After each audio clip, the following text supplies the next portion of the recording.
Goeiemôre. Ja, dis lekker om weer saam te kan gesels. Vanoggend 'n interessante tema, uh wat aansluit by die temas wat ek die vorige paar weke ook oor gepraat het. Die tema van vanoggend is Jesus het kom tent opslaan by ons. Jesus het kom tent opslaan by ons. Môre Willem, môre luisteraars. Ek hoop julle wil saam met my kyk na hierdie interessante tema. Wanneer, waar, hoe het Jesus kom tent opslaan by ons? Nou ek gaan so 'n bietjie kyk na die Ou Testament, die Nuwe Testament, die Hebreëse woorde, die Griekse woorde en dan sien ons waar kom hierdie tema vandaan.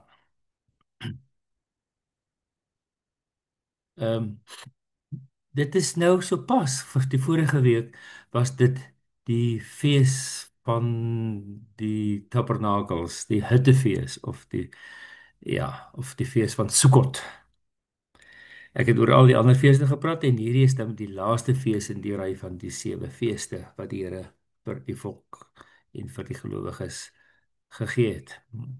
Nou die fees van die tente noem ek dit of die fees van die shacks want die volk moes in hutte bly, hutte. Nou die hutte is nou nie met warmte te doen nie, dis 'n shack, dis 'n hut. Dis 'n blyplekkie. Ek dink shack is die naaste woord wat ons deesdae gebruik van wat hierdie hitte is. Want ons gebruik nie baie meer die woord hitte nie. Ja, die mense in die berge bly in hitte, maar hier op die platteland, hier in die stede, bly die mense sommer in shacks. Nou ja, dis die fees van die tente of die fees van die shacks. Kom ons kyk bietjie wat sê die Bybel oor hierdie fees van die tente, die shacks. Goed, maar dis natuurlik nie die shacks wat hier om ons gebou word by die duisende, ek wil amper sê by die miljoene waarvan ons vanoggend praat nie. Ons praat van 'n ander tent, 'n ander shack, 'n ander hut wat in die Bybel voorgeskryf is. Maar is die Ou Testament feeste nog relevant vir vandag se Christene? Dis baie belangrik. Voor ons dan verder gaan met hierdie praatjie, moet ons net dit bietjie vra. Want hoekom kyk ons na die Ou Testament feeste? Is dit regtig nog belangrik, relevant? Wat het Jesus gedoen? Was dit relevant vir Jesus? Is dit relevant vir ons? Kyk net bietjie saam met my. Ek gaan 'n paar verwysings lees oor Jesus in die Ou Testament. So die eerste verwysing wat ek wil lees kom uit Lukas 24 vers 44. Lukas 24 vers 44. Daar sou staan dat Jesus sê alles wat in die Ou Testament oor my geskryf is, moet vervul word. En julle onthou, ek het al 'n paar keer gesê, Jesus het hierdie feeste perfek vervul tot op die dag en die datum. En hier bevestig Jesus dit in Lukas 24 vers 44. Daarna het Jesus vir hulle gesê: Dit was my woorde wat ek tot julle gerig het, toe ek nog saam met julle was, dat alles wat oor my in die wet van Moses en die profete en die psalms oor my geskryf is, vervul moet word. Dit alles wat in die wet van Moses, die profete en die psalms oor my geskryf is, moet vervul word. So Jesus bevestig dit. Hierdie Ou Testamentiese feeste, die Ou Testamentiese profesieë, dit moet vervul word. So dis belangrik vir die Christene dat die dinge van die Ou Testament vervul moet word. En dan moet ons miskien seker kennis hê van dit wat in die Ou Testament staan, anders dan gaan ons nie weet of dit reg vervul word nie. En dis presies wat Jesus gesê het vir die mense om hulle in Johannes 5 vers 46. Johannes 5 vers 46 sê Jesus. Hy sê dit vir die Jode en die ander wat nie wil glo dat hy die wet vervul nie, dat hy die Ou Testament vervul nie, dat hy die feeste vervul nie.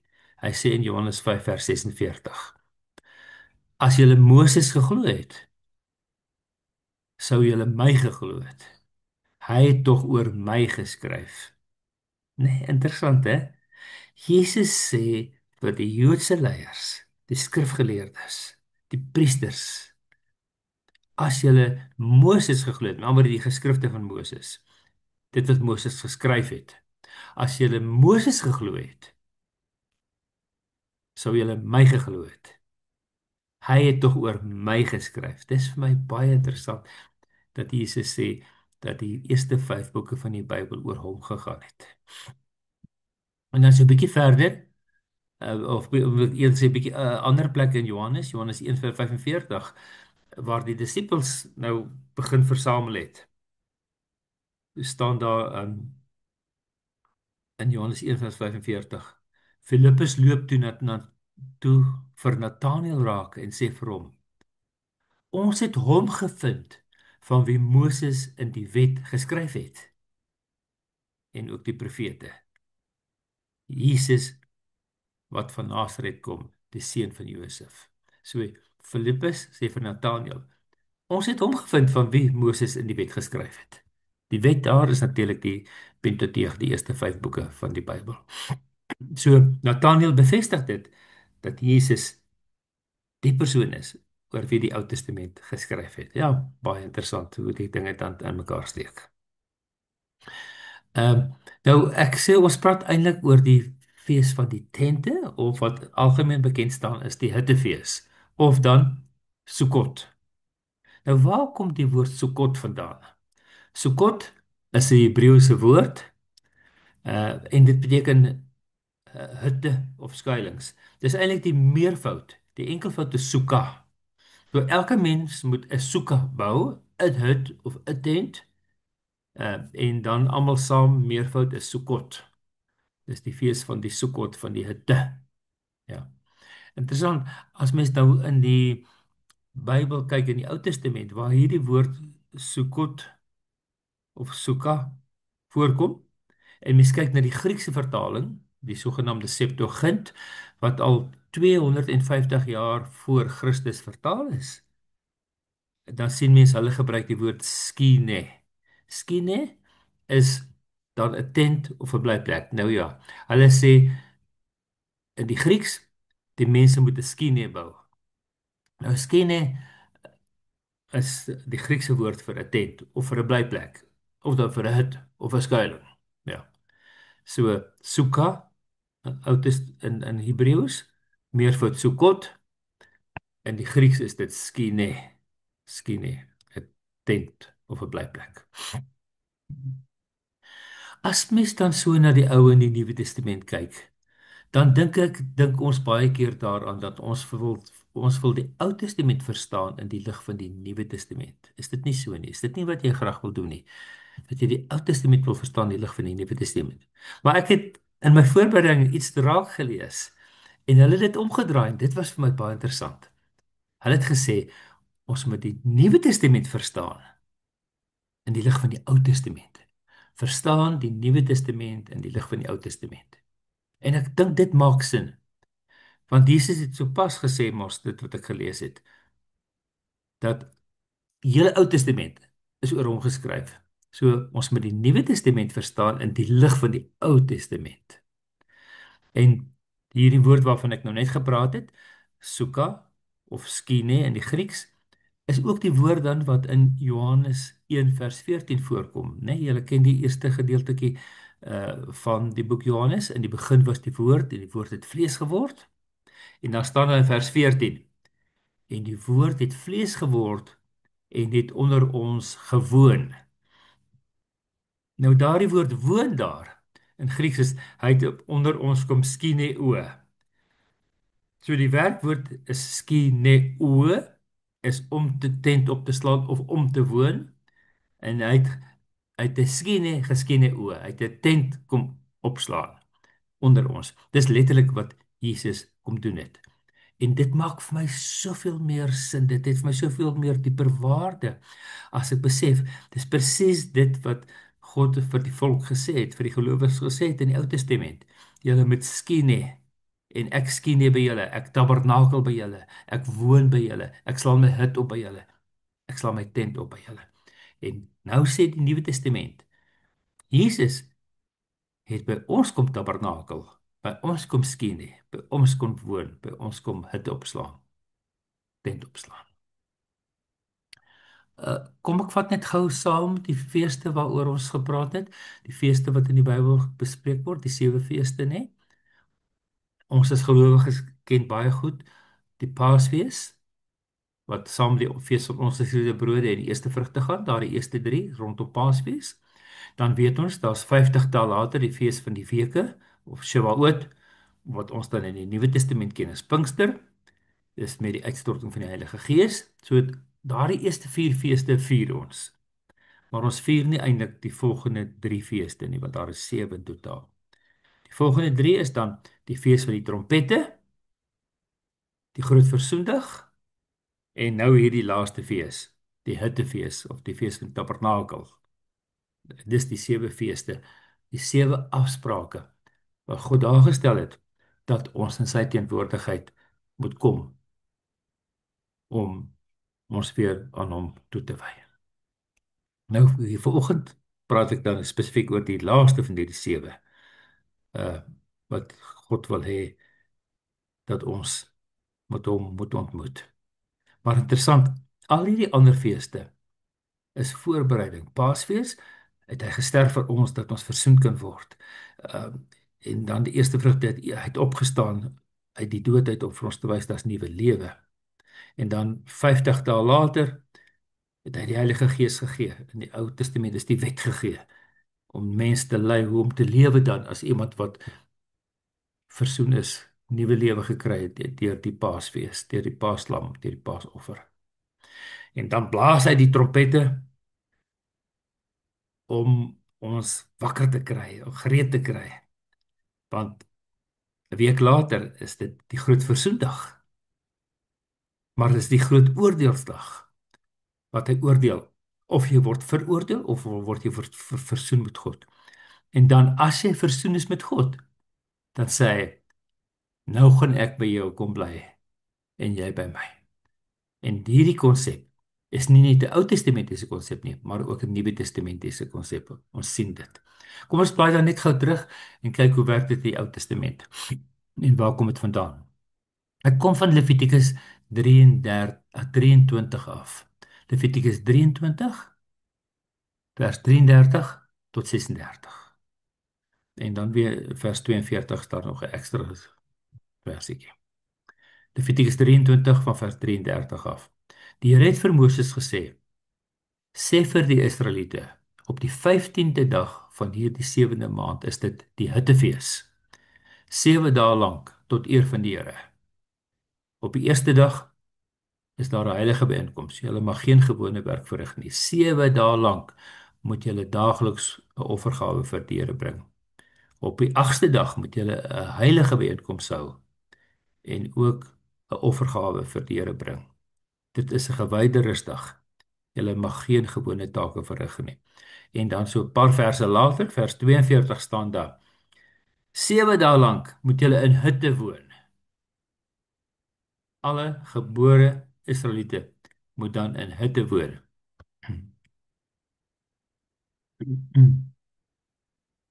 Die doel daarmee is dat julle nageslag moet weet dat ek die Israeliete in hutte laat woon het toe ek hulle uit Egipte laat trek het, né? So dit is hoekom hierdie fees gehou moet word. Die doel daarmee is dat julle nageslag moet weet dat ek die Israeliete in hutte laat woon het toe ek hulle uit Egipte laat trek het, né? Nou dat hulle Egipte pad gegee het, deur die Rooi See gegaan het, toe is hulle in die woestyn. En hulle kon nie permanente huise in die woestyn hê nie. Hulle het vir hulle hutte, skuilings gebou, tente opgeslaan, soos hulle die 40 jaar deur die woestyn getrek het. Maar is nie net hulle wat in 'n tent gebly het nie. Wat moes Moses en Aaron bou? Hulle moes 'n baie groot tent bou, die tabernakel. En hierdie woord tabernakel is maar die woord vir hut of 'n tent, 'n blyplek. So God het by hulle kom tabernakel terwyl hulle deur die woestyn gaan. En dit is wat dan herinner moet word aan op hierdie fees van die Hittefees, die fees van Sukkot. In Deuteronomium 16 vers 13 staan daar: julle moet bly wees. Is interessant. Ek het verlede keer gesê die fees van die versoening is die enigste fees wat nie 'n fees is nie. Hulle kan nie bly wees op die groot versoendag nie. Hulle moet in ootmoed voor die Here kom kniel en hulle verootmoedig. Maar hierdie fees, as jy dan vrygespreek is, versoen is met God, dan sê God vir ons in Deuteronomium 16 vers 14. Jy moet bly wees op hierdie fees. Jy en jou seuns en jou dogters, jou slawe en slavinne almal, ja. So dit is interessant dat hulle moet bly wees op hierdie fees. Bly wees omdat God by hulle kom bly en hulle by God bly en dat hulle vrygespreek is. Maar het Jesus ooit hierdie fees gevier? Is dit net Ou Testament? Moet ons dit vier? Het Jesus dit gevier? Het Jesus deel daarvan gehad? Kom ons kyk wat staan daar in Johannes 7. In Johannes 7 vers 10.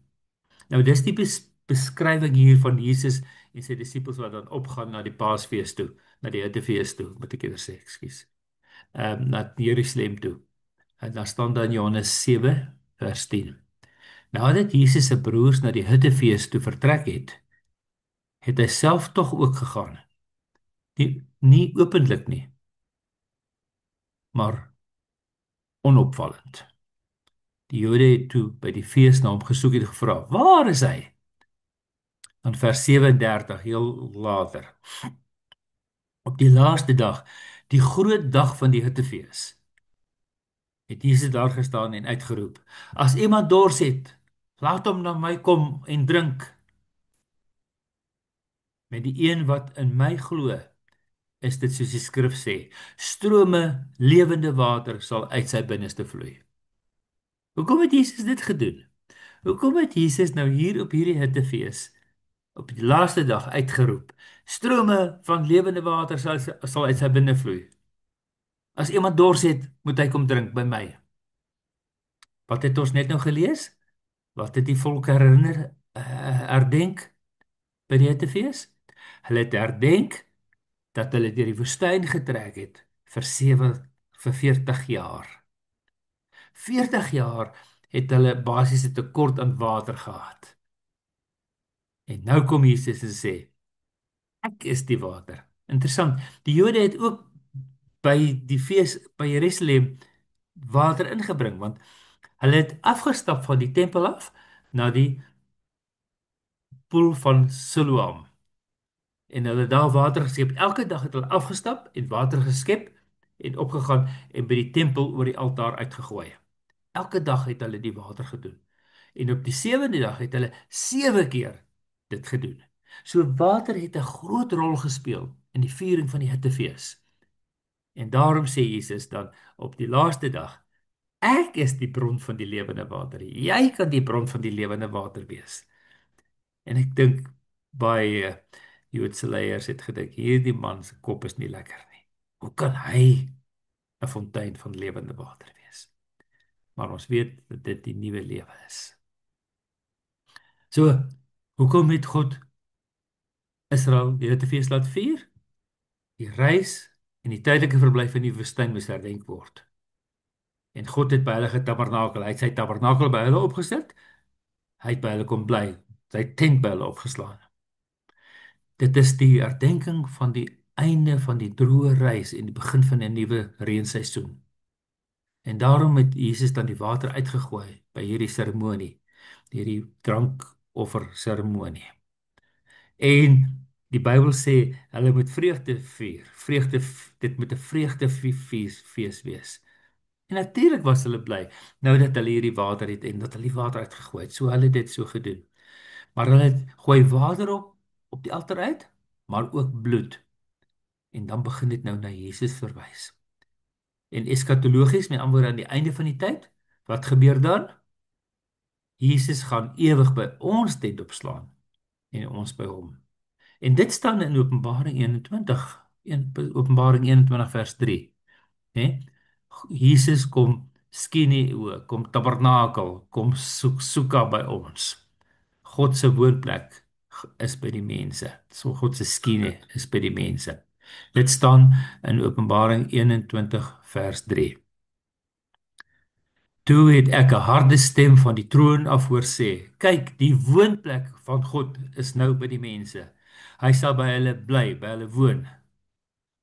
Hy sal sy volk, hulle sal sy volk wees en God sal by hulle wees as hulle God."